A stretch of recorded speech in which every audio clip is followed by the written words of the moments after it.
Hey, Larkin Rose here, and I've been talking about voluntarism for the last quarter of a century.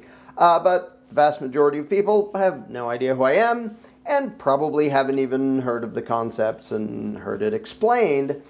And it occurs to me that a lot of people sort of slide sideways into conversations between voluntarists and other people, and don't really know what's being talked about and immediately get the wrong impression. So it occurred to me I should probably do a series of very short, succinct lessons, if you will, on what voluntarism actually is. Because a lot of people, for example, will crash onto a post where I condemn all law enforcers as immoral. And they will say, well, you can't just say that. You can't throw them all in the same category and say that they're all bad. You know, of course, there's good people and bad people in any group, but you can't condemn them all. And then I explain why I can and do condemn them all. And I'm going to explain why, because so often when people come into these conversations not familiar with the underlying premise, they make a whole bunch of incorrect assumptions. For example, a lot of people assume that if I condemn police in general, that I must be politically left, which I'm not, or that I like criminals, which I don't, or that I think it should be every man for himself, which I don't, or that I don't believe in cooperating and organizing for mutual defense, which is also not the case. So let me start this first Voluntarism 101 lesson by explaining why all law enforcers are immoral. They're the bad guys. Now, they may very well start with the best of intentions. They may think of themselves as the good guys. But here is why their job makes them the bad guys from a voluntarist standpoint. You don't have the right to attack anybody. You do have the right to defend yourself if somebody attacks you. You also have the right to defend somebody else if somebody attacks them. Committing aggression meaning the one who starts the fight, the one who starts the violence, that's bad. And that's bad whether you have a badge or not, and whether or not there is a law saying that aggression is okay.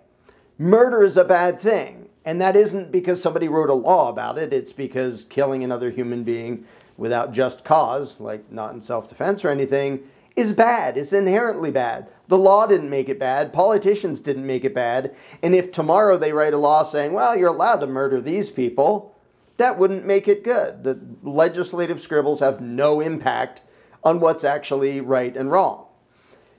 Murder is wrong.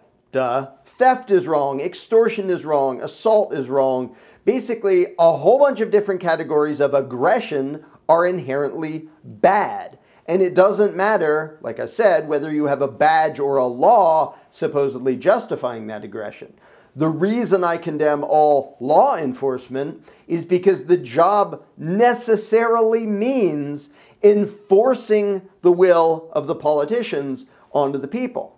Now, if the law only said don't commit murder and don't commit theft, and then exercising those laws would just be inherently justified defensive force. I'd be all in favor of that. That is never the case with any government anywhere in the world at any point in history.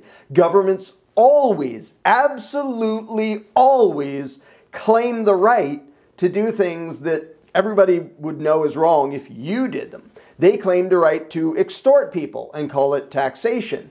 They claim the right to forcibly interfere in people's nonviolent, peaceful choices and call it regulation and legislation and law and so on and so forth. Controlling all sorts of behaviors, all sorts of habits, imposing themselves in literally hundreds of different ways into people's lives. And the law enforcers are the ones who use violence to make people go along with that stuff.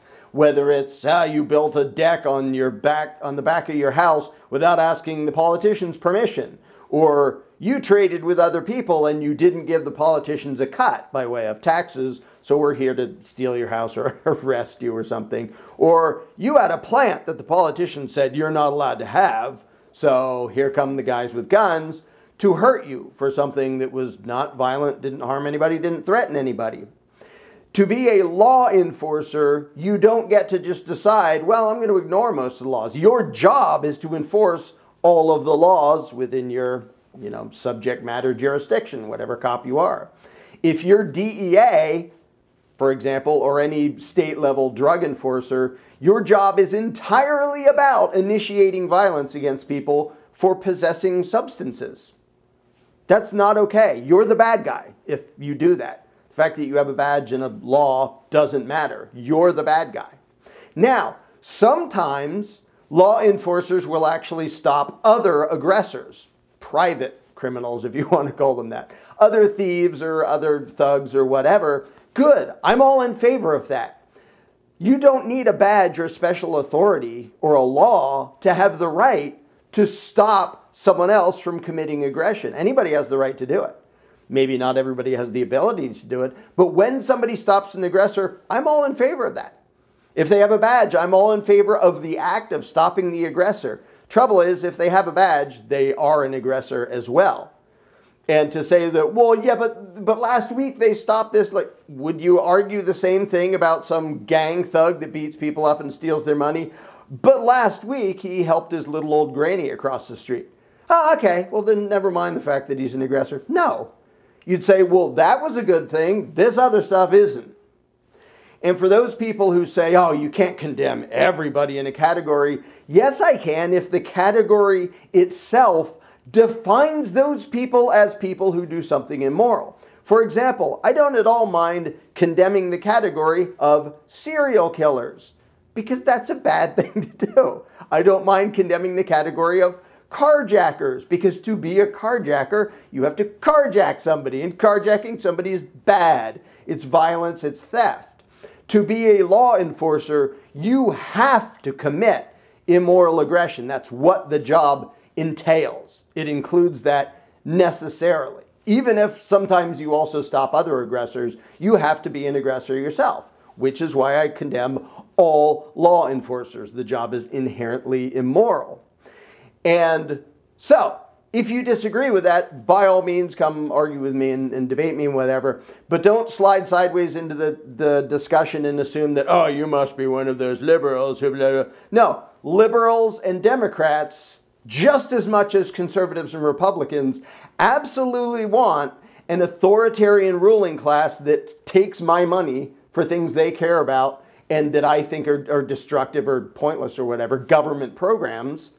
Both sides want me forcibly controlled. Both political sides, the left and right, want me forcibly controlled and forcibly robbed to fund the things they want government to do. I don't want you or them on either side forcibly robbed to fund anything they don't want. I want them to have the freedom to decide what they want to fund voluntarily. And unless they're committing force or fraud against somebody else, I would never advocate that somebody use violence against them.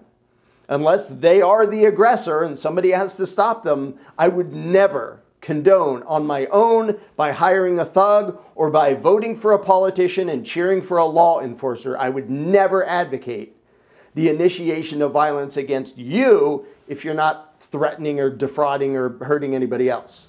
I would only condone force, in any case, when it's to defend against aggressors, whether the aggressors have a badge or not. So, if you want to come argue with me, outstanding, be my guest, but at least argue with what I'm actually saying. And so the purpose of these sort of crash course lessons is to give people a quick glimpse into what voluntarism actually is. It is the idea that all human interaction should be voluntary, as in not by coercion and violence. Now, of course, there are some people who are going to be thieves and thugs, and the rest of us are going to have to do something to stop them. And sometimes that includes using physical force. I'm not against that. I'm not against people cooperating and organizing that physical force. I'm not against people having somebody they can call and say, hey, somebody's like kicking down my door at 2 in the morning. I don't know who they are and I'm kind of worried. I'm all in favor of that. And right now, if you're thinking, well, that's all that government is. No, it isn't. If that's all that government was, I'd be perfectly fine with it. Government claims the right to do things that you don't have the right to do and I don't have the right to do. I have the right to defend myself from a psycho trying to break into my house in the morning. You have the right to defend yourself. You have the right to call somebody else and have them come help you, a buddy or a hired protector, a hired private protector. The problem is the moment that private protector goes, you know, I suddenly think I have the right to tax you and control you and tell you what you can smoke and what you can do in your own house and control all manner of your choices and swipe a bunch of your money to fund whatever I think is good. That is government. That is what government inherently is. It is the exercise of authority, the supposed right to rule. You cannot be government without being an aggressor and a thief and a thug. In fact, statistically speaking, government steals more and attacks more and murders more than all private criminals and thugs combined. So no, I'm not anti-police because I'm pro-crime. I'm anti-police because I'm anti-crime, even when the crime is called law enforcement. So that's enough of a quick crash course. I'll do some other videos that quickly describe what this is actually about so that people actually know what they're arguing either for or against, because literally 95% of the people who come and argue with me argue against something I've never said and don't mean and don't believe, because they slide into it without actually understanding what the position is. So that's what these lessons are about. Voluntarism is the idea that all human interaction should be voluntary, and legislating things and having constitutions and elections and laws and politicians and legislatures and all that does not change morality. It cannot make something bad into something good. It cannot make something good into something bad just by passing a law about it. So that is the foundation of voluntarism. If you want a far more thorough understanding of these concepts and why government is inherently the enemy of freedom and justice, feel free to get a copy of my book, The Most Dangerous Superstition.